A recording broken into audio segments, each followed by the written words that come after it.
That night, the moon was full and bright, casting silver shadows across the compound.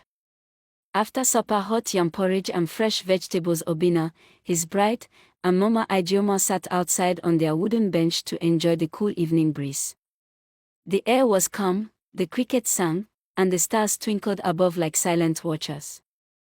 Mama Ijeoma, always the curious one, smiled at the quiet, graceful woman sitting beside her son. "My daughter," she asked kindly, "you have blessed our home with your presence. But what is your name, and where do you come from?" The woman looked up slowly, her lips curled into a soft smile. Her eyes, deep and unreadable, glistened in the moonlight. "My name is Marima," she said.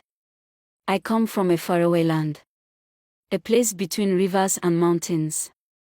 A place people no longer speak of." There was something haunting in her voice, something ancient. Mama paused for a moment, a flicker of doubt crossing her face. But then she waved it off with a small laugh. "And as long as you bring peace to my son, I welcome you with both hands." They continued talking, mostly Mama telling stories of Obinna as a child. Marima listened, her smile never leaving her lips, though her eyes seemed distant. Soon, they all went to bed.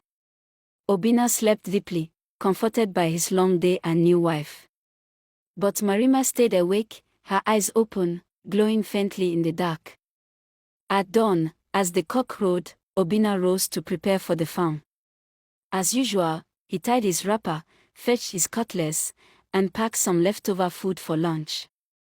To his surprise, Marima was already awake, her wrapper neatly tied and a woven basket in hand. "I will follow you to the farm," she said sweetly. Obinna raised a brow. "Are you sure? It's a long walk. The sun can be harsh."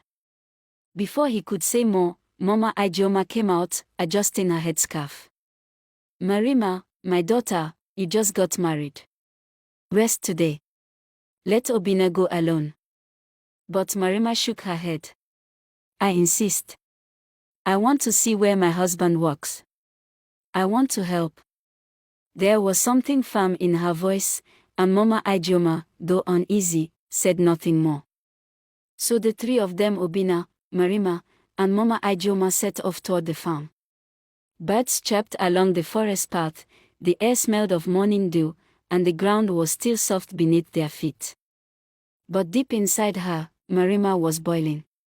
Her thoughts were not on crops or companionship. They were on revenge. The journey to the farm was quiet. Birds chirped overhead, and the leaves danced gently in the wind, but there was an unsettling stillness in the air. Obinna hummed softly, unaware of the storm that walked beside him. Marima said little, her eyes constantly scanning the trees, as if waiting or listening. When they arrived at the farm, Mama Ijeoma sat under the shade of an udala tree to rest while Obinna began to clear some weeds. Marima stood beside a patch of cassava, staring deeply at the ground, her hands gripping her basket tightly. Then it happened, the wind changed. A sudden breeze swept through the farm, stronger and colder than before.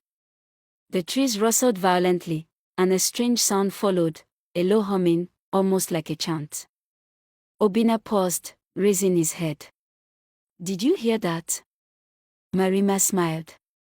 "It's nothing. Just the wind." But Mama Ijeoma, sitting quietly, frowned. "That wind, it feels strange.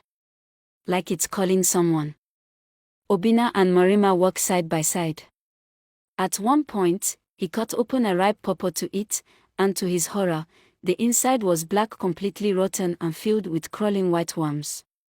He stepped back, confused. "This fruit came from the same tree I always harvest from." Marima laughed softly. "Not everything is as it seems, my husband." He turned to Marima, who was now humming a song. A song that sounded oddly familiar. A song from his childhood, one he hadn't heard in years. He frowned. "Where did you learn that song?" She turned slowly, her smile wide but empty. "I've always known it. Haven't you?" A chill ran down his spine. He couldn't explain it, but something inside him stirred a memory buried deep, trying to claw its way back. That night, back home, Obinna slept restlessly. He found himself standing in a dark forest, surrounded by mist. He heard laughter familiar and cruel and saw a young girl, crying, holding a calabash of food. A group of boys stood around her, mocking her. Then he saw himself among them, laughing. He turned away in shame, but when he looked again, the girl was gone. In her place stood Marima, her eyes burning red. "You forgot me," she said, her voice echoing in the dark. "But I did not forget you." He woke up with a shout, covered in sweat, heart pounding. The next morning, Obinna woke up with a heavy heart. The dream from the night before clung to his skin like morning dew, chilling and uncomfortable. He sat on his bamboo bed, staring at the wall as the cock crowed again. Beside him, Marima still lay quietly, her back turned to him. She looked peaceful, but Obinna felt something crack in his spirit after the dream. A small voice inside him whispered, "That girl in your dream, it was her." He quietly got up and walked out into the compound. Mama Ijeoma was already awake, sweeping the yard. She looked up and noticed his troubled face. "My son, you didn't sleep well." Obinna hesitated. "Mama, have you ever had a dream that feels more like a memory?" She paused, leaning on her broom. "Dreams are messages. Sometimes, from the spirits. Sometimes, from the past." "What did you see?" Obinna didn't answer. Instead, he went to the back of the house where the stream passed and sat there for a long time, watching the water ripple. That was when it happened. Later that day, while Marima was bathing behind the house, Obinna passed by without meaning to look. But what he saw made his blood freeze.